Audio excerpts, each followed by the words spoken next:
right.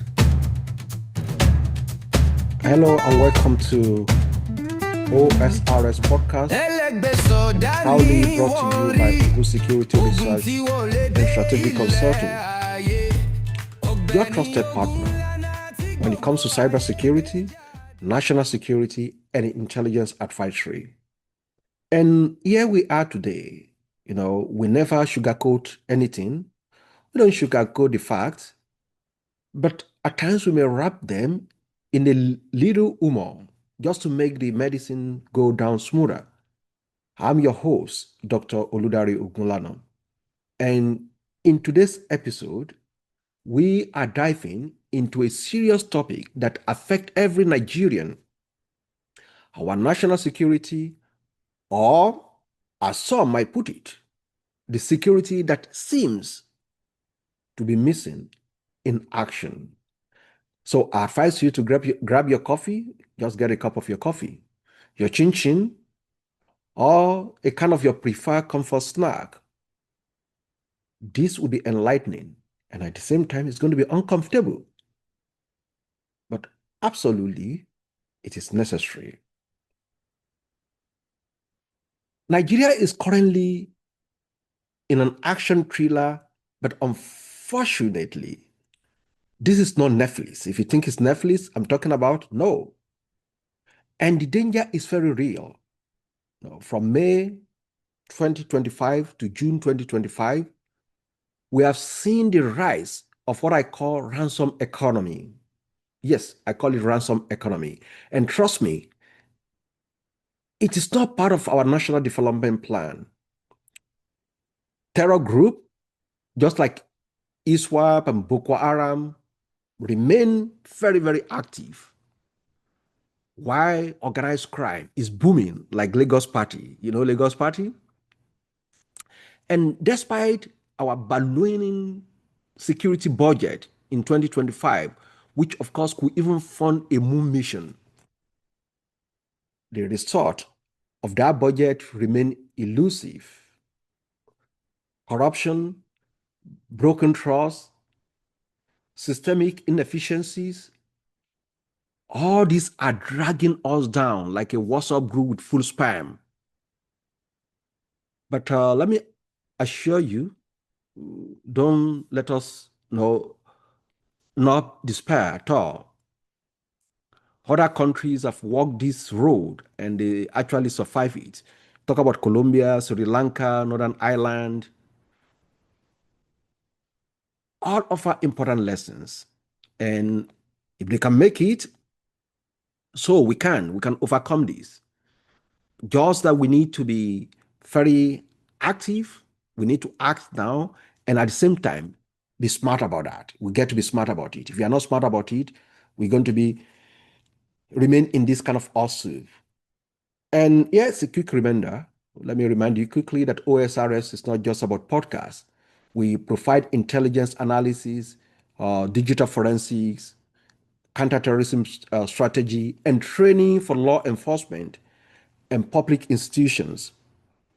You can visit our website at ogunsecurity.com to learn more about our activities. All right, let me now go back to the security landscape between May and June 2025. And I will take it one by one. And I will start with kidnapping for ransom. Very scary figure. Over 2.2 trillion naira. Yes, I repeat, 2.2 trillion naira in ransom paid in just 1 year. We're now yet at the end of the year already. We are just in June. That's my birth month. It's a blessing to be born in June. And that money is enough to give every Nigerian a stress-induced ulcer. And yet, okay, my friend NSA, we say we don't pay ransom. We don't give ransom to terrorists. We don't even talk to them, right? Except for when that involves high-profile individual. When they are involved, and you remember when the former Director General of National Youth Service Corps, NYSC, was kidnapped, how did they get him out? Or let's just say the donation basket made space round. Oh my goodness. Again, the digital age has not helped. Kidnappers of today, they are now tech savvy. WhatsApp has become the new negotiation table. And in disturbing twists, if you are a priest, don't go to Kaduna. So priest has been a kind of target all this while in Kaduna State. I mean, just think about it. So Kaduna should probably be renamed as no-go zone for priests. Let us talk about armed banditry and organized crime. Zamfara has become a ground zero. Bandits operate like they are running hostile startup. Yes. In Katsina, vigilantes were buried alive, burned alive. I mean, this is not just crime, it is economic insurgency with PR tactics straight from a war zone. Now, I mean, think about terrorism and religious violence.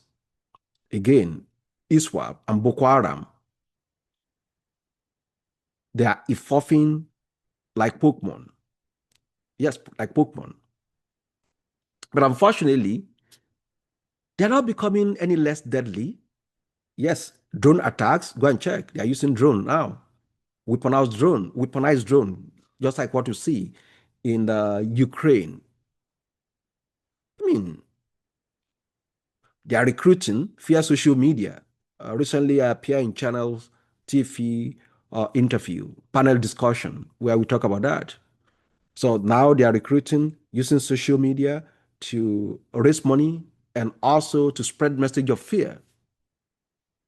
So check it out. They are targeting entire villages.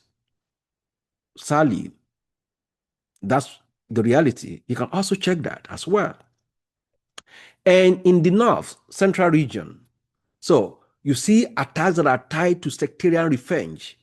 I mean, in one instance, militant killed villagers in response to a bishop who came to the United States to testify before the US Congress.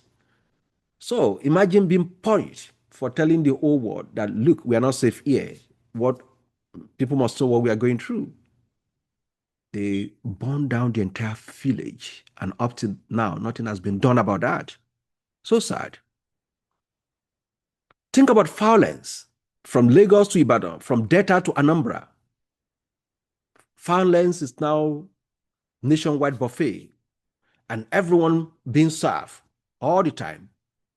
Talk about court clashes, gang warfare, targeted assassination. The menu keep growing. And we're not doing anything about all these things. Again, think about cross-border threats. Niger, Chad, all of them, they pull out from our regional security alliances. That's like your neighborhood wash quitting because the street lights are broken, right? So we're now more exposed, and terror group are just licking their lips. Oh, what are we going to do now? How's government responding to this? What about the public trust? I mentioned 2.2 trillion naira the other time. Budgeting big, performing small, with nearly 5 trillion allocated in 2025. One might expect a kind of Hollywood-style response to crime, but instead, what we see is Nollywood tragedy, complete with miscommunication, duplicate efforts, and military bloopers. Yes, military bloopers. No, and speaking of bloopers, remember that airstrike in Zamfara that killed the vigilantes, where the military said they mistook them for bandits. And I asked them, who is doing the intelligence? Who is doing the intel? Well, Google Maps would have done better, right? We've seen public protests today in Delta State. That's a public protest. Citizens are angry. And rightfully so. We've seen protests like Take It Back, and the Concerned Christian Youth Forum are turning the street into national complaint forms. But guess what? Instead of government coming out, addressing some of this concern, the government sometimes respond. And you can guess what kind of response is going to be in Nigeria. Arrest and harassment. And that's classic misdirection. The reality is that people are growing impatient with what is going on in Nigeria. They are impatient with dysfunction within the security apparatus, seeing intelligence failure. If our intelligence service were family, I tell you by now they'll be in therapy. Imagine agencies don't talk to each other. They operate on ego, and they prefer to hoard intel, like your party's jollof rice, bad politicization, obsolete technology, poor analysis, and Fowler, you've got the recipe for national insecurity. I mean, think about military and police woes. I need not to tell you that our military is exhausted. They are underpaid and overexposed. Talk about morale. Morale is so low, and probably you are going to need submarine to see one, to find one. Right? Soldiers are retiring not because they are old. They are getting out of sheer frustration. So bad. And talk about police force. Let's just say if there's a corruption is a sport, I promise you every year we'll be winning gold medal. From recruitment scams to extortion and abuse, many officers seem more to be interested in shaking down Okada riders than catching criminals. And think about sabotage, the insider threat. If corruption is an internal disease, at this point in time, Nigeria security agencies need emergency surgery. Fake defense contract, missing weapons, unpaid soldiers. Well, it is a miracle that they even show up at work at all. Honestly, that's the reality. Anyway, let me pause here to remind our listener that ՕGÚN Security Research and Strategic Consulting is actively working with agencies and private clients to close these intelligence and operational gaps, from forensic audit to cybercrime investigation, cybercrime training. We are your ally in national resilience. You can reach out to us today. Check our website or just send email to contact@ogunsecurity.com. Let us have a glance. Let us look around the world. Now, as I've mentioned earlier on, whatever that's happening in Nigeria today is not new. And if some of those countries that I've mentioned earlier on, if they are able to overcome that, they overcame. So Nigeria can also do that. We only need to be smart. Let's draw a lesson from Colombia. Yes, they use police, not just the army, for community intelligence. And Nigerians should understand that we should not use bazookas when we can use binocular to solve our problem. Northern Ireland, they went through serious police reform and community involvement, and that give them peace. Human rights and diversity were not side dishes. They are not side dishes at all. They are part of the main course. So we can't break law to uphold law. In Sri Lanka, a military win doesn't mean peace. Of course, they use military, but that doesn't mean peace. They follow up with justice and reconciliation. Because if they don't do that, they risk another relapse. And Nigerians should learn from that as well. Philippines, we've seen combined military aid with community partnerships.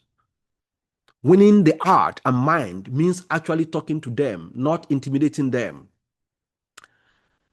El Salvador, of course, the president took the iron fist approach. Of course, crime rates dropped, but so did civil liberty.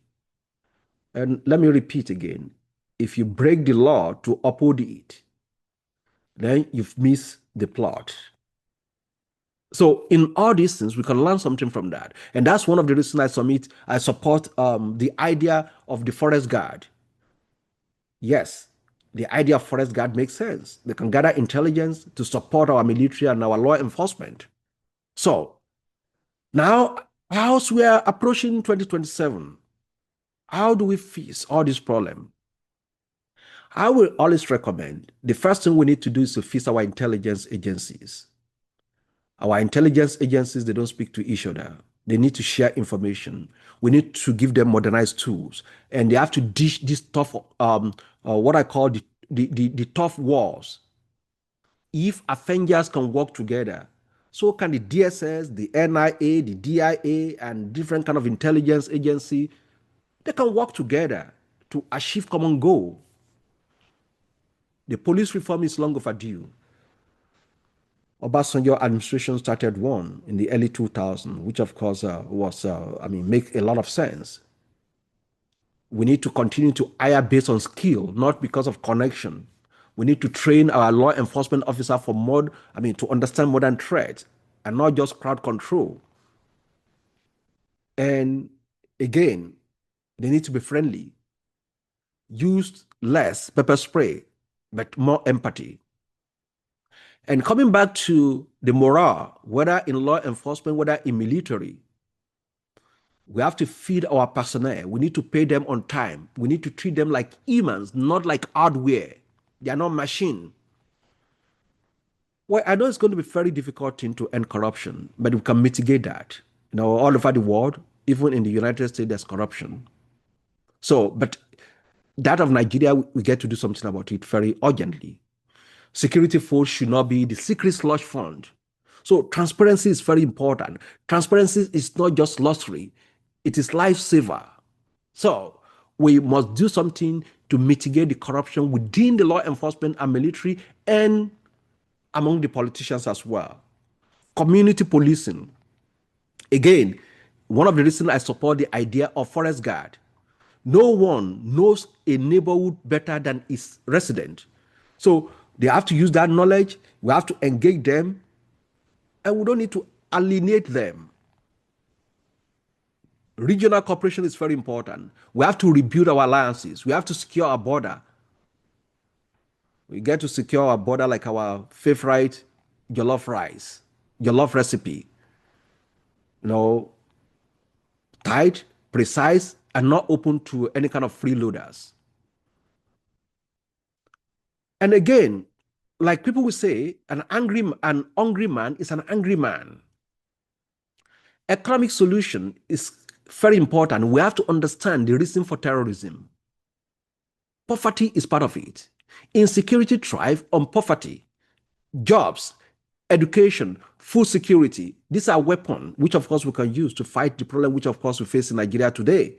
And honestly, we're in a sorry situation, but I'm not saying government is not trying. Government is doing its best, right? They just have to do more. When we budget that kind of huge amount of money to fight insecurity in Nigeria and we don't see any justification for that, people are going to ask questions. So, to those who in government and fellow Nigerian, we cannot shoot our way to peace. We cannot budget our way to justice, and we cannot arrest our way to trust. So right now, we need transformation. Now, we need to rebuild our institution. We need to prioritize the people. And as we are approaching 2027, don't forget, former President Muhammadu Buhari, as the second term election was coming, that was the same way the terrorists and bandits up their game, attacking left, right, and center. At some point, they even attack his convoy on its way to Katsina. So we should not see this as an attack against Yoruba president or anyone. So the question is that it's not just about who wins this election. It is, will the country be strong enough to hold one? And that's the key thing. And that's the question we should be asking ourselves. Again, I want to thank every one of you for staying with me. If you laugh a little and learn a lot, we're just halfway to change. Until next time, I want you to stay safe, stay informed, and remember, Nigeria is worth fighting for. Don't let anyone tell you otherwise. Nigeria is worth fighting for. And if you are ready to take action beyond this conversation, because we must have a place to call our own, get to partner with us for intelligence, training, security consulting, cybersecurity training, and AI governance. From the digital jungle to the at www.ogunsecurity.com. Thank you, and God bless Nigeria.